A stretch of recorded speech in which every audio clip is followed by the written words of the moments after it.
Hello everyone, welcome back to our channel. Today, we're going to show you how to adjust the font size on your Galaxy Z Flip 5.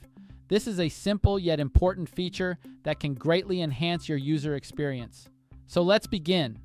First, let's start by launching the Settings app. You can do this by tapping on the gear icon from the Home or Apps screen. Once you're in the Settings menu, tap on Display. This will take you to the display settings where you can customize various aspects of your screen. Next, tap on Font Size and Style. This is where you can adjust the font size to your liking. To adjust the font size, simply drag the font size slider to the left or right.